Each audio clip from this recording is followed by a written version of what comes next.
Good evening, class. I'm happy to see you guys again.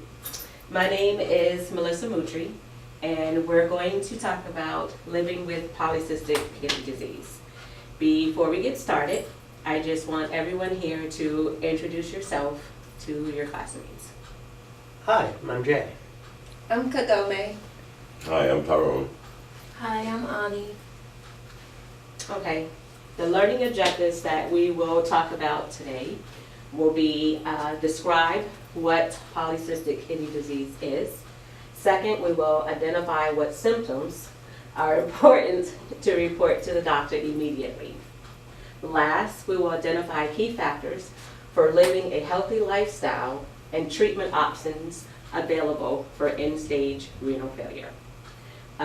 We will proceed and watch a video to give you a better understanding of what polycystic kidney disease is.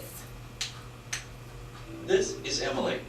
She has been diagnosed with polycystic kidney disease, or PKD. Her doctor told her that there is currently no cure and no treatment for the disease. She has lots of questions about PKD, such as who is affected, how is it passed on, and what can she expect? Emily visits pkdcure.org to see what information she can find. She discovers that PKD is one of the most common, life-threatening genetic diseases, affecting tens of thousands of Americans and millions of people worldwide. PKD impacts men and women alike, and all races and nationalities equally. There are two types of PKD, AD-PKD and AR-PKD. AD-PKD is the more common type, and the type that Emily has been diagnosed with. It is usually passed from parent to child. Children of parents with AD-PKD have a 50% chance of having the disease. As a result, AD-PKD often affects many people in one family. However, about 10% of people diagnosed with AD-PKD have no family history of the disease. Instead, they have AD-PKD because of a spontaneous new mutation. For people with AD-PKD, fluid-filled cysts grow in their kidneys, causing them to grow larger and larger. Normal kidneys are about the size of a fist. Polycystic kidneys can get much larger, sometimes as big as a football, and weigh as much as 30 pounds each. Eventually, the cysts cause the kidneys to stop working. AD-PKD can be a painful disease that keeps people from enjoying life to its fullest, taking a toll on a person's emotional, mental, and physical health. AD-PKD is the fourth leading cause of kidney failure, and once a person's kidneys fail, their only options are dialysis or a kidney transplant. The other form of PKD is AR-PKD. AR-PKD is a rare form of polycystic kidney disease that occurs in 1 in 20,000 children worldwide and can cause death in the first month of life. For children who survive the newborn period, about 70%. About 1/3 will need dialysis or a transplant by age 10. Emily is encouraged to find out that the PKD Foundation is committed to ending PKD. Their vision is that one day, no one will suffer the full effects of this disease. They are the only organization in the United States solely dedicated to finding treatments and a cure for PKD. The focus of the PKD Foundation is on funding research. They also provide education, offer support through local chapters, and promote advocacy and awareness. Emily decides that she can help by volunteering, getting involved with a chapter, and helping spread the word about PKD. Every action makes a difference. Visit pkdcure.org to learn how you can help.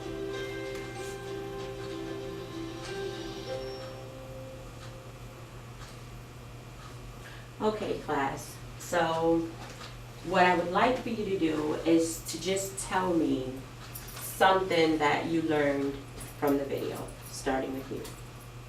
Well, the ADPKD, I guess I said it right.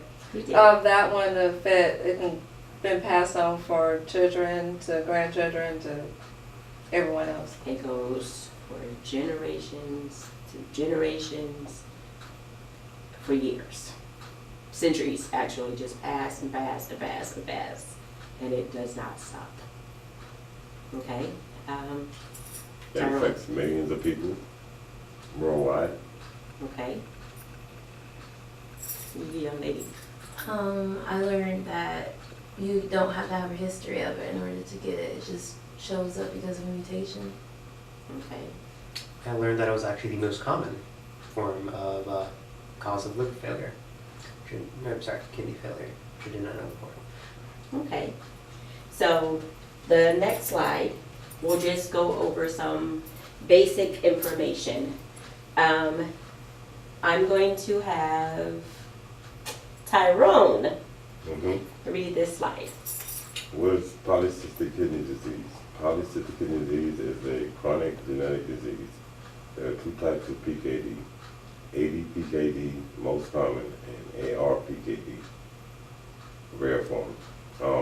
Most often passed from an affected parent to the child, causing uncontrollable growth of cysts in the kidneys, eventually leading to kidney failure. It affects all racial and ethnic groups equally. PKD affects over 600,000 Americans and millions worldwide. PKD is the fourth largest cause of kidney failure. Okay, so the information that Tyrone just read. So does it matter if you come from a different country? Yeah. Does it matter how old you are, where you're from, anything of that nature? No, it just happens. Next slide, honey. Okay, so here it says, what are symptoms of PKD that requires medical care? The first one is high blood pressure. Generally, you want to stay at a blood pressure of 130 over 80. That's like ideal blood pressure for a PKD patient. Anything above that, it's time to see a doctor for high blood pressure medications. The next symptom we want to talk about is kidney or abdominal pain. One thing that you will experience with this disorder, you're going to have like flight pain, and that's where you have the side and the back pain. And some days this pain will hurt so bad you may feel like I can't even get out of the bed or stand up or just move on about the day. The third, we're going to talk about urinary tract infections. And this is very common because, once again, the kidneys filter waste from the body. Here we talk about cysts, and you may have cysts on the kidneys. And at this point, you're going to experience blood in the urine. Okay? Now, what happens here is a UTI, when it's first treated, that's why it is very important to go to the doctor immediately when you start having the back pain, pain for urination, urges to go to the bathroom. If you do not, this infection will then turn into a kidney infection. And sometimes that requires hospitalization with IV antibiotics for like 2 to 3 weeks. So it's always important to get it as soon as you feel bad. The last symptom we're going to talk about is that blood in your urine. What happens is you have these cysts, and periodically you may move something, you may do nothing at all, and all of a sudden cysts are just like bursting inside, like literally just breaking apart inside. Well, the only way they're going to remove from your body is when you go to the bathroom with your urine. And that's why you may go to the bathroom and see literally like bright red in the toilet. So you would want to go to the emergency room or a doctor to be checked out, because it will be alarming to see that happen. Next slide. Here, we're going to talk about what is a cyst. Okay, first of all, a cyst is like the little pouches that start on your kidney. And you see these little teeny little things. They're called kidney nephrons. And what happened is, over time, they get full with more fluid and more fluid and more fluid until they start looking like this and this. And as the cysts full with fluid and they become bigger, then that's when you go into renal failure. Okay? Does anybody have any questions? Okay, next slide. Okay, it says, how do cysts cause problems? They actually cause a lot of problems. And the biggest issues with the cysts, and we're not going to go into every single piece on this slide.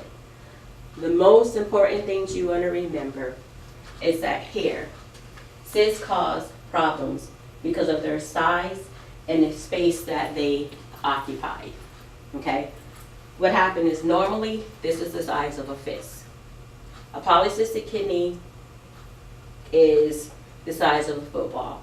Like the video said, it could be the size that it weighs actually 30 pounds. So when you start having cysts on your kidneys that are relatively big, it starts pressing on other organs inside your anatomy, which causes other things to be squeezed and moved around that shouldn't be in place. I.e., let me give you an example. On my left lung, the very bottom of my left lung is flat. And the reason my left lung is flat at the bottom is because my kidneys are big and they actually occupy the space where that lung was supposed to be out all the way, but because the kidneys are too big, it smashed it down. Okay? The other thing with the large kidneys is as they grow larger, you're not going to be able to eat. Okay? There are some people that have had to have kidneys removed because it got to the point that if they ate a piece of bread or anything simple, it pressed against the belly, and they would do one or two things. They would throw up, or they would lose a lot of weight because they're not able to keep food because everything is smushed around inside that area. The other thing we want to talk about here is that the larger your kidneys, the more you're going to lose kidney function. Okay? So here, there is absolutely nothing you can do with the cysts. Cysts are there. There's a couple of things that we will go through in this video that you can probably minimize the cyst growth. There's always food you can eat, exercise you can do. Ultimately, the nature of this disorder is polycystic kidney disease, and that is how we would eventually lead to kidney failure. Next slide, honey. Okay, here we talk about the kidney disease progression. Now, at the very slide, the smallest picture of a kidney, under that, you can't really see it, but the word says normal, which means at that point, you're probably at the beginning stages.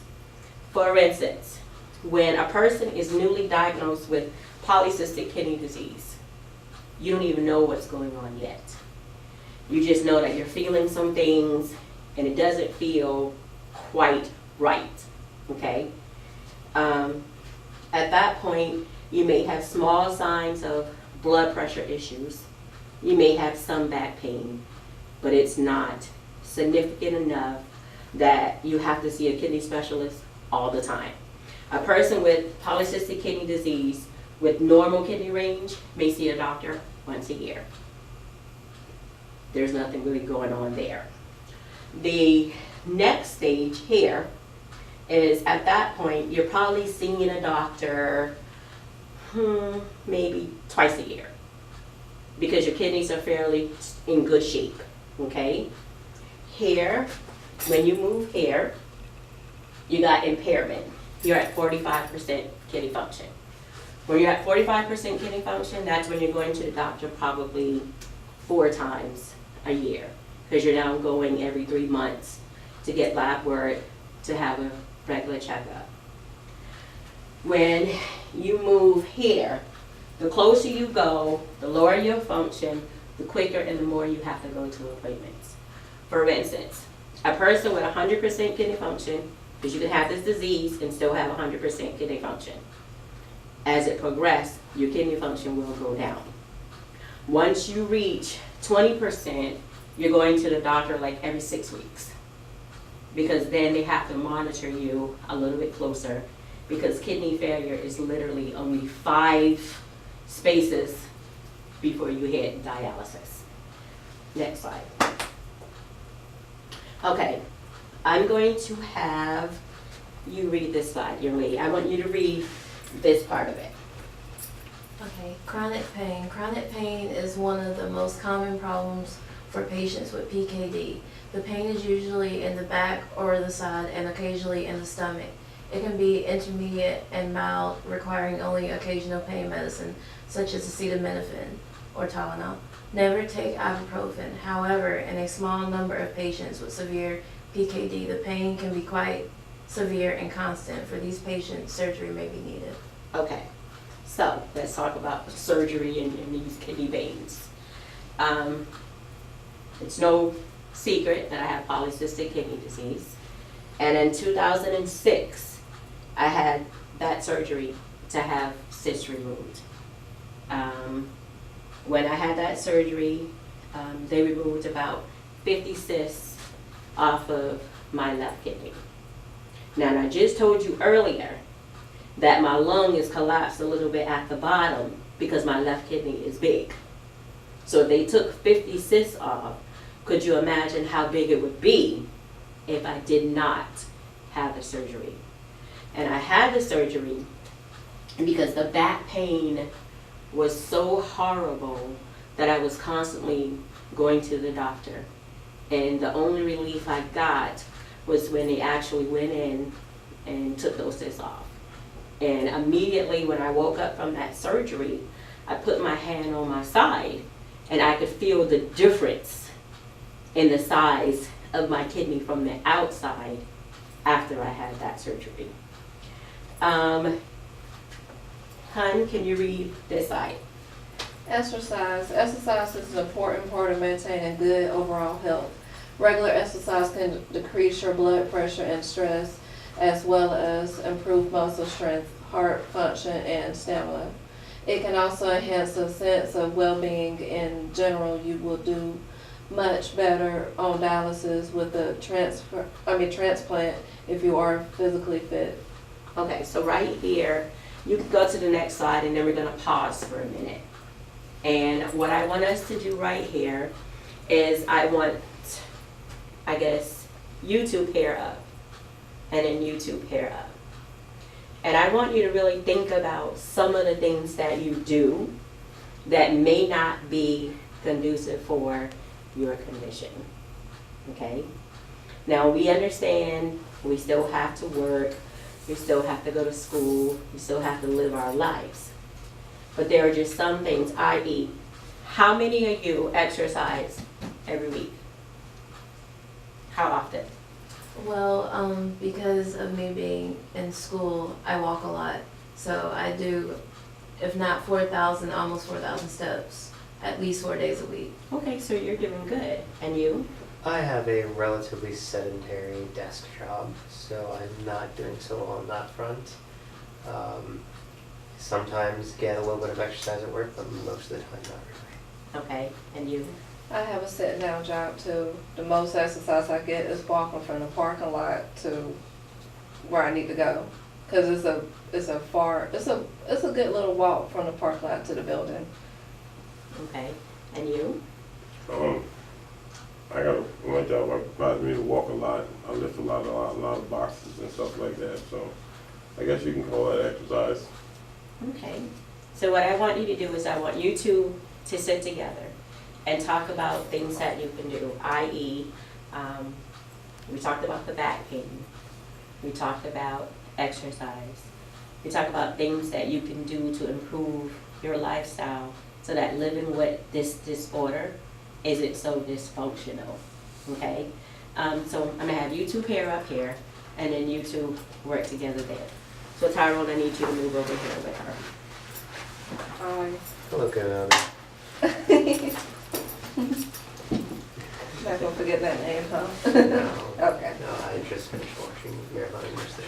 Oh, okay. Okay, I'm gonna let y'all do this for about You can eat the right a foods. minute. Guess I can Exercise. caffeine.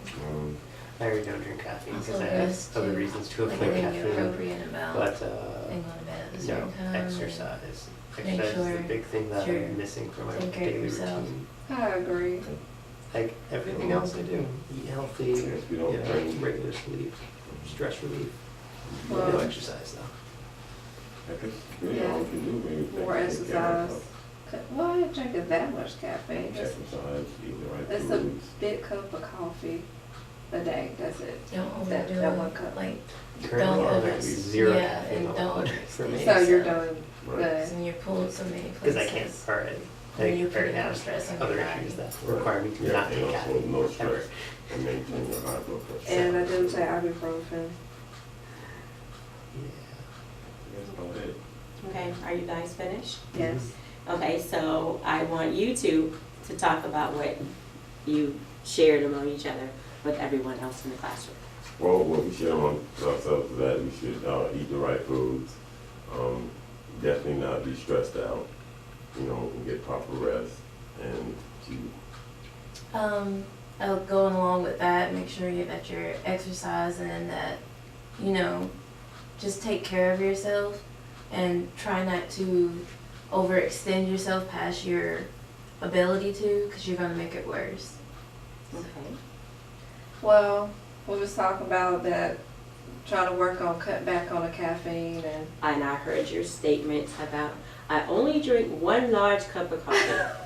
What size is that large cup of I coffee? really don't know. It's one of those Yeti cups, and so Okay, so the average Yeti cup is about 32 ounces if you want to be honest. I don't Maybe drink the 22. I don't drink the whole thing because I'm not able to drink the whole thing. So I'll probably drink half of it. 16 ounces, that's still, That's 2 8-ounce cups that's, of coffee. yeah. Well, That's, yeah. an average cup of coffee is 200 milligrams, so that's 400. Okay, so you go. And I heard you ibuprofen. Stay away from those. Well, Thank you. okay. For the most part, I seem to be okay, except I don't do any I don't get any kind of physical exercise. I'm very sedentary as an individual, which definitely needs to change. I do also have a love of instant noodles, which should probably be cut out of my diet. The worst, and I'm gonna tell you why. Salt. Yes, on this nutrition side, it said avoid what? What does it say? Avoid what? Salt. Yeah, salt. Why? It's key to keeping your blood pressure in control. Yes. So you really want to get rid of that. You young lady, caffeine. Read that.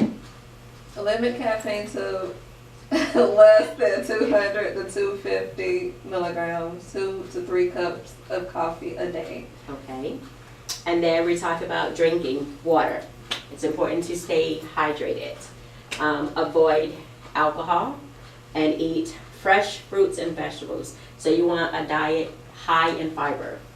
The other thing you want to minimize is you also want low protein and you want to moderate red meats.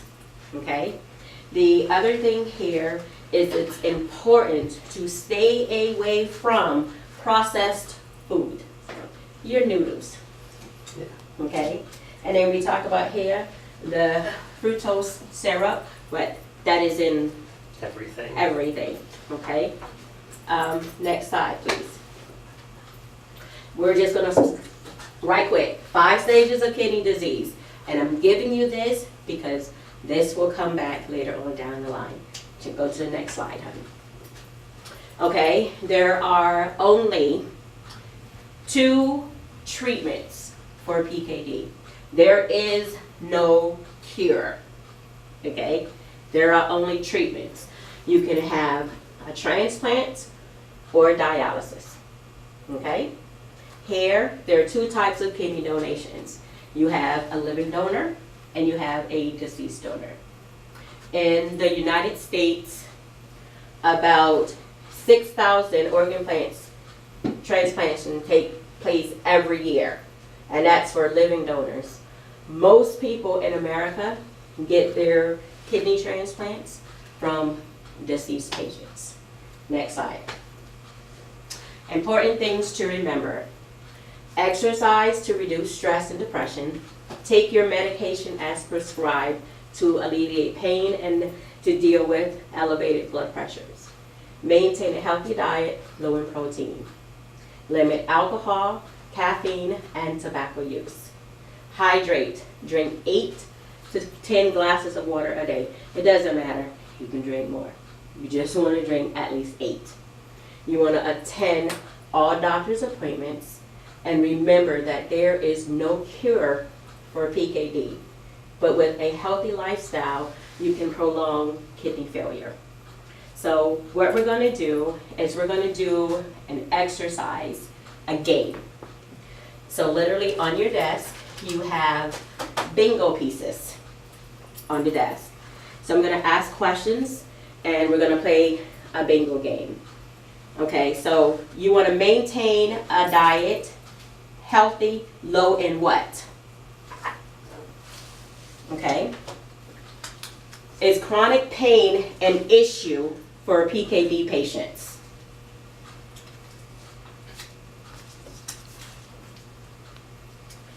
PKD is mostly caused by a blank mutation.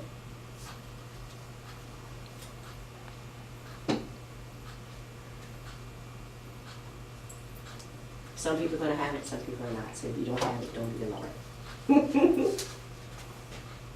Is PKD a life-threatening disorder? Is this true or false, or yes or no? Yes or no? Oh.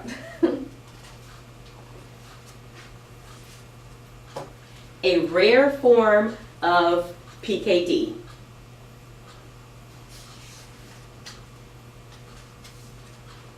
Most common form of PKD.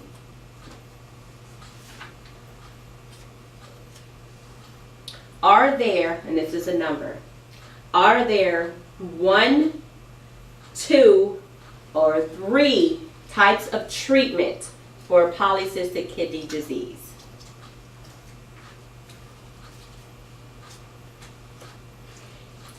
Is there a cure for PKD?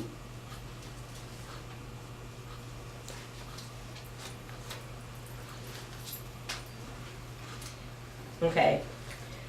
There are blank stages of kidney disease.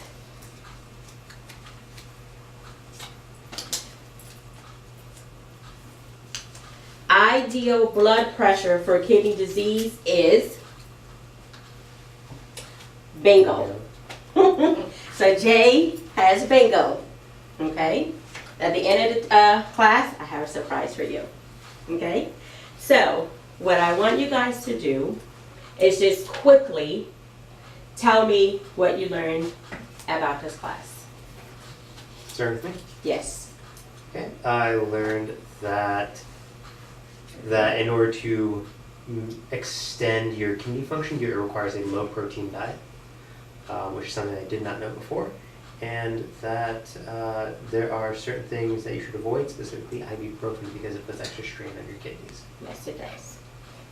That I need to exercise and eat more vegetables and nuts and cut back on ibuprofen and caffeine. Okay. And you, young lady? I learned that there's only 2 treatments for it and that there isn't a cure. I also learned that your blood pressure has to stay within a certain range in order to function like you're supposed to, and that you should stay away from tobacco, alcohol, and cut back on caffeine. Okay. Mr. Tyrone? I learned that there's 2 different types of PKDs, ADPKD, ARPKD. Also learned that it is a genetic mutation, and most transplants come from the deceased. Okay. I just want to say thank you for attending the class. And I hope as you go through your journey with PKD, that you remember some of the things that you've learned here. Thank you all for coming.